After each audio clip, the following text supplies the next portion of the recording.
మంత్రిమండలి ఆమోదంతోనే బ్యారేజీల నిర్మాణం. So Kaleshwaram commission ముందట అప్పటి ఆర్థిక శాఖ మంత్రి ఈటల రాజేందర్ అయితే హాజరైనటువంటి సంగతి మీకు అందరూ తెలుసుగా. సో ఆయన ఏమంటున్నంటే మంత్రిమండలి ఆమోదంతో బ్యారేజీల నిర్మాణం జరిగింది.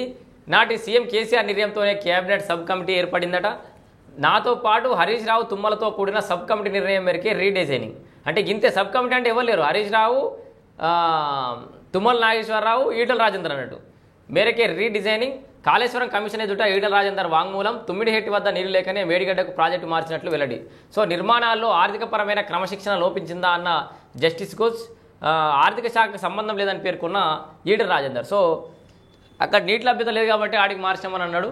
సో ఒక రకంగా కేసీఆర్కే మద్దతు పలుకుతుండు.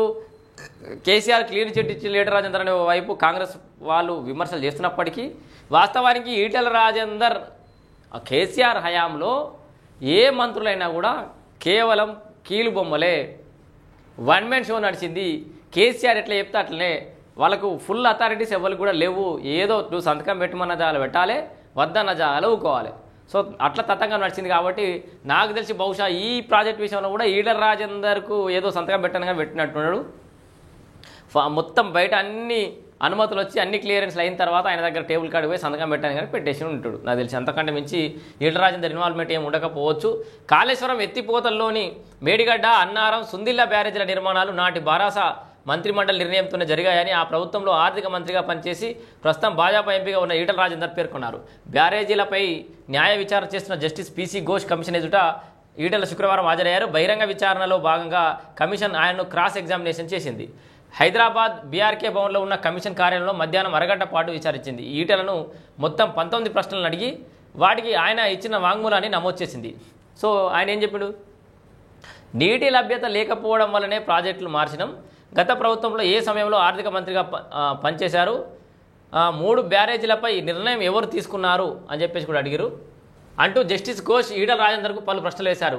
వాటికి ఈటల సమాధానాలు ఇస్తూ 2014 జూన్ 2వ తేదీ నుంచి 2018 డిసెంబర్ 18 వరకు అప్పటి ప్రభుత్వంలో ఆర్థిక శాఖ మంత్రిగా పనిచేసిన మేడిగడ్డ బ్యారేజీ కంటే ముందు 38,000 కోట్లతో తుమ్మిడిహెట్టి వద్ద నీటిని ఎత్తిపోసేందుకు ప్రాణహిత చేవేల ప్రాజెక్టు నిర్మాణం చేపట్టగా అనుమతుల విషయంలో కేంద్ర జల సంఘం, మహారాష్ట్ర ప్రభుత్వం పలు అభ్యంతరాలు వ్యక్తం చేశాయి.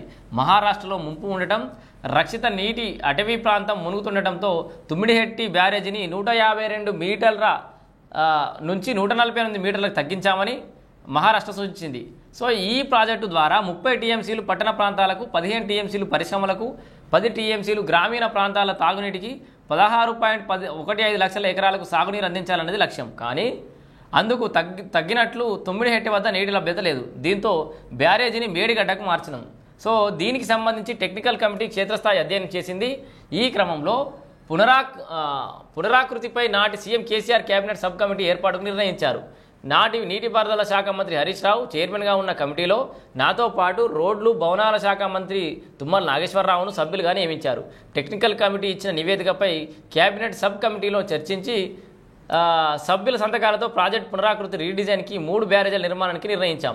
ఆ తర్వాత సబ్ కమిటీ నివేదికను రాష్ట్ర కేబినెట్ ముందు పెట్టగా మంత్రిమండలి మొత్తం ఆమోదం తెలిపింది. మొదట కాళేశ్వరం ప్రాజెక్టును 63,000 కోట్లతో ప్రతిపాదించగా రైతుల నుంచి డిమాండ్లు రావడం, నిర్మాణం జరిగే కొద్దీ వచ్చిన మార్పులతో 85,000 కోట్ల వరకు పెరిగింది. సో ఈ రోజుకు ఎంత అయిందో నాకైతే తెలియదు అని చెప్పేసి పేర్కొన్నాడు. సో అప్పుడైతే అంత ఉండే, ఎంత 63,000 కోట్లతోటి మొదలుపెట్టినటువంటి ప్రాజెక్టు 85,000 కోట్ల దాకా చేరింది. మరి ఇప్పటికి ఎంత అయిందో నాకైతే ఐడియా లేదు. నేను అప్పుడే ఆర్థిక శాఖ మంత్రిగా అప్పటివరకే పనిచేసిన కాబట్టి అంటుండగా కార్పొరేషన్ ద్వారానే నిధులు విడుదలైనవి, ఆర్థిక శాఖ మంత్రిగా నేనేం చేయలేదు, దాంట్లో నాకేం ఇబ్బంది లేదని చెప్తున్నాడు. బ్యారేజీలను ఎవరు నిర్ణయించారు? సబ్ కమిటీ నిర్ణయం మేరకే పునరాకృతులు ప్రాజెక్టు చేపట్టారా? 3 బ్యారేజీల నిర్మాణాలను ప్రతిపాదించింది నిపుణుల కమిటీ కాదా?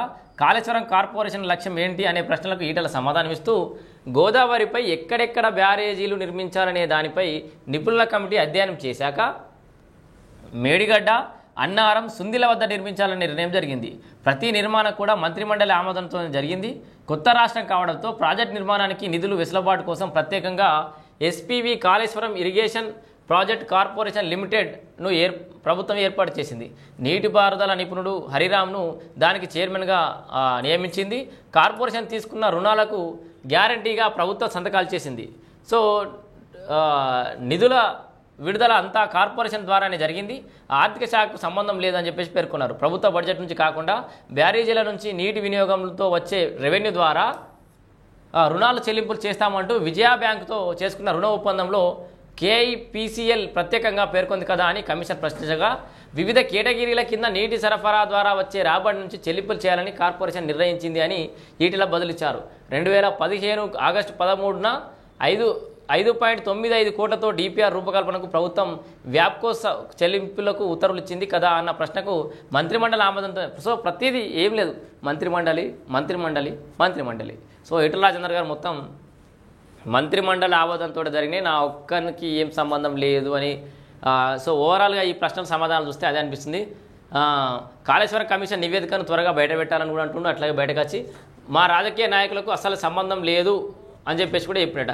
బ్యారేజీలు నిర్మించిన స్థలం సరైనది కాదనే విషయంపై మీరేమంటారు అన్న ప్రశ్నకు ఈటల సంధిస్తూ, ఏ బ్యారేజీ ఎక్కడ కట్టాలనేది టెక్నికల్ కమిటీ చూసుకుంటుంది, ఆర్థిక శాఖకు సంబంధం లేదు, నేను సమాధానం చెప్పలేను, మా రాజకీయ నాయకులకు సంబంధం లేదు, సాంకేతిక నిర్ణయాలు మేము తీసుకోం అని స్పష్టం చేశారు.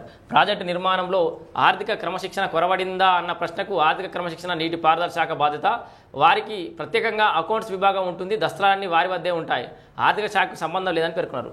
రాజకీయ నాయకులకు సంబంధం లేదన్నప్పుడు సో బ్యారేజీలు మొత్తానికే అయితే రాజకీయ నాయకులకు సంబంధం లేదు అని ఈటెల రాజేందర్ అంటే, అక్కడ మళ్ళీ ఆయన హరీష్ రావు కూడా కేసీఆర్ కూడా గదే చెప్పుకుంటారు, మాకు నిపుణులు ఏం చెప్పారో గదే చేసినామంటారు. ఆ నిపుణులు ఆ అధికారులేమో కేసీఆర్ చేసిండు, ప్రతి ఒక్కరు కూడా కేసీఆర్ అని పేరు చెప్పుకుంటూ వచ్చారు. సో మొత్తంగా ఇది ఏం జరుగుతుంది అనేది చూడాలి.